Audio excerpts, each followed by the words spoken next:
एक कुत्ते ने माता लक्ष्मी से पूछा, है माता लक्ष्मी, आप ऐसे घर में निवास क्यों नहीं करती हैं?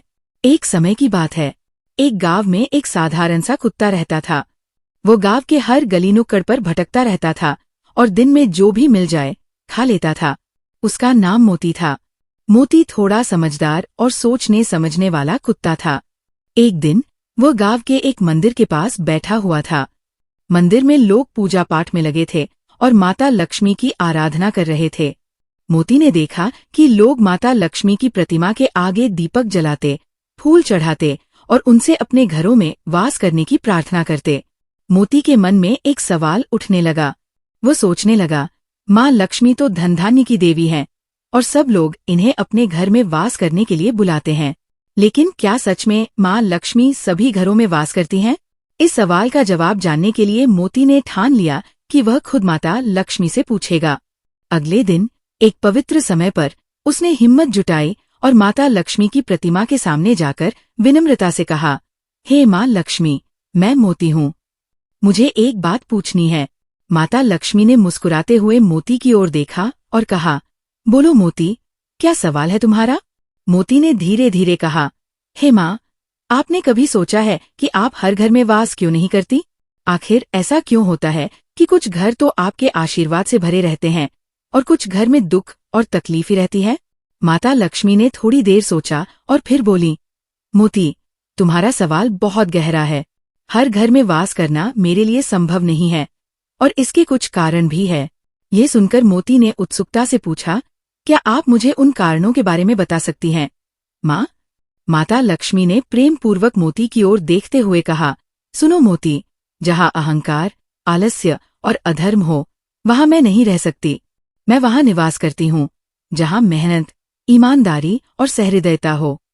हर घर में मेरा प्रवेश तभी होता है जब उस घर के लोग सच्चे हृदय से परिश्रम करते हैं, बिना किसी को नीचा दिखाए, बिना किसी का बुरा सोचे। मोती ध्यान से सुन रहा था। माता लक्ष्मी ने आगे कहा, जो लोग मेहनत करने से डरते हैं, दूसरों का हक छीनने की सोचते हैं, वहाँ मेरा वास नहीं हो सकता, क्योंकि मैं हमेशा उस घर की ओर खिंची चली जाती हूँ जहाँ लोग मेहनत करते हैं और सच्चे दिल से अपने परिवार के लिए सुख शांति की कामना करते हैं।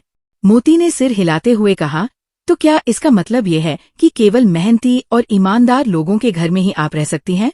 माता लक्ष्मी मुस्कुराई और बोली, हाँ, लेकिन मेहनत और ईमानदारी ही पर्याप्त नहीं है मोती। एक और चीज है जो मेरे लिए बहुत महत्वपूर्ण है, वो है प्रेम और सहनशीलता। अगर किसी घर में लोग एक दूसरे के प्रति प्यार और सम्मान रखते हैं, एक दूसरे की बातों को समझने की कोशिश करते हैं, तो वहाँ स्वाभाविक रूप से सुख समृद्धि बनी रहती है। लेकिन अगर घर में झगड़े और तनाव हों, तो मैं वहाँ से धीरे धीरे चली जाती हूँ। मोती ने सोचा, सच्चाई और प्रेम के साथ अगर मेहनत भी हो तो माता लक्ष्मी का वास स्वाभाविक रूप से होगा। तभी माता लक्ष्मी ने कहा, मोती, एक और बात है। कई लोग सिर्फ अपनी भौतिक इच्छाओं के पीछे भागते हैं, जैसे धन संपत्ति और विलासिता। वे भूल जाते हैं कि सच्ची समृद्धि तब आती है जब हम दूसरों की मदद करते हैं, अपने समाज के लिए कुछ अच्छा करने की सोचते हैं।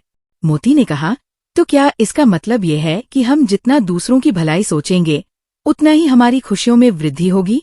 माता लक्ष्मी ने सिर हिलाते हुए कहा, बिल्कुल। जब लोग दूसरों की खुशियों में अपनी खुशियां देखते हैं, जब वे खुद को नहीं बल्कि सबका भला चाहते हैं, तो मैं उनके घर में हमेशा वास करती हूँ। मोती ने माता लक्ष्मी को प्रणाम किया और कहा, माँ, आज आपने मुझे बहुत कुछ सिखाया। अब मैं अपने जीवन में ईमानदारी, मेहनत और प्रेम का पालन करूंगा और दूसरों की मदद करने का प्रयत्न करूंगा। माता लक्ष्मी ने उसे आशीर्वाद दिया और कहा, जाओ मोती, जो सीख तुमने आज सीखी है उसे औरों को भी बताना। यही सच्ची सेवा होगी और मेरा आशीर्वाद हमेशा तुम्हारे साथ रहेगा। और इस तरह मोती को माता लक्ष्मी से सच्ची समृद्धि और सुख का मार्ग समझ में आ गया।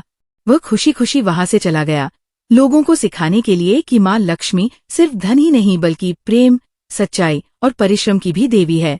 फिर गांव वालों से मोती ने कहा, आप लोग को पूजा पाठ, धूप अगरबत्ती करने से ही माता लक्ष्मी आपके घर निवास नहीं कर सकती है।